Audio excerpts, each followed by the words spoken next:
Bismillah wassalatu wassalamu ala rasulillah amma ba'da badba Allah bali yawmin nabarunji balam sanan kiram sai Allah subhanahu wa ta'ala assalamu alaikum wa rahmatullahi wa barakatuh.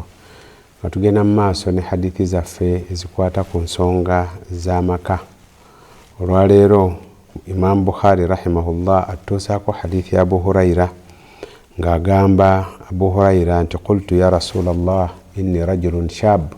Tinagamba Nabi sallallahu alaihi wasallam nti wagombaka wa Katonda ndi musajja muvubuka wa ana akhafu ala nafsi al'anata naye ntya okugwa mu nsobi ntya okugwa mu bwenzi wala ajidu ma atazawaju bihi nisa ate sina busobozi sina kyenyiza gamba nti ninawo kasente kakano nsobola okukozesa okuwasa abakyalo b'omukyala agamba fasakata anni. Nabi sallallahu alaihi wasallam nantunulira nasirika.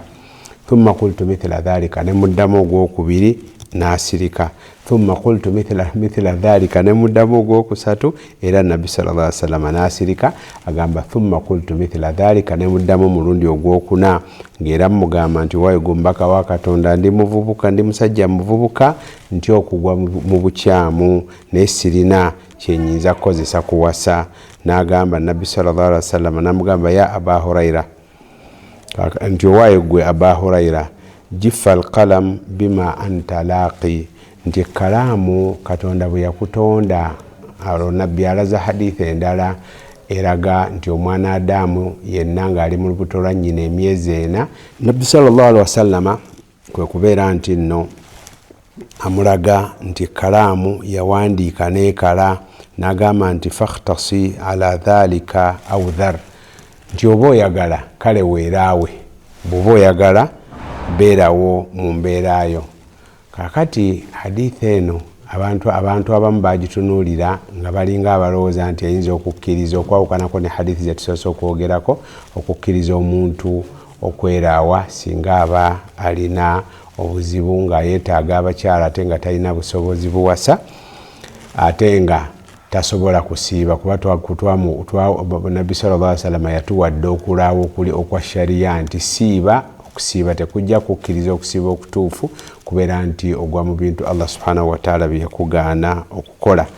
Naye Nabbi sallallahu alaihi wasallam wano abamanyi bavunna ne bagamba nti yakyogeza busungu ng'alinga amugamba nti inshita qata'ta udhuwaka bila faida wa inshita taraktahu nti bw'oba oyagadde kale gwe wejjeeko ekiyungo kyo nti weeraawa bw'oba oyagadde sigaza ekiyungo kyo. Abamanyi ne bagamba nti olwo eyo yali njogera eraga busungu. Omusajja yaddamu Nabbi sallallahu alaihi wasallam emirundi ena ng'amugamba ekintu kyekimu nga Nabbi yalinga amugamba nti kale oba oyagala kikole naye nga kyali tekitegeeza nti akisiimye.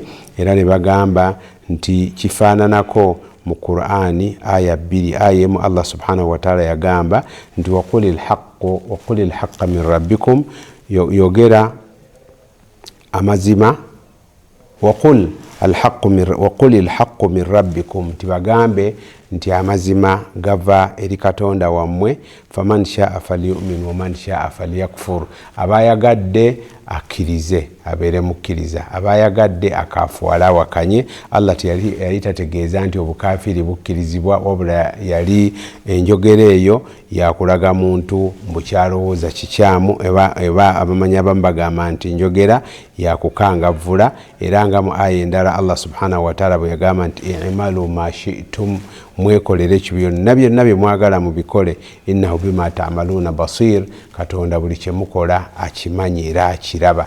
Ekitegeeza nti Allah batakukkiriza kukola bibi wabula abaakulaga nti bw'onaakola ebibi ajja kubonereza. Nabwe kityo Nabbi sallallahu alaihi wasallam bwe yatulaga nti okweraawa tekukkirizibwa wabula omuntu alina kubeera nti nno agumiikiriza oba okuwa amahala amatono g'asobola kasokkiriziganya n'omukyala gw'owasa. Hadha wa sallallahu ala sayyidina Muhammad wa ala alihi wa sahbihi wa sallim walhamdulillahi rabbil alamin.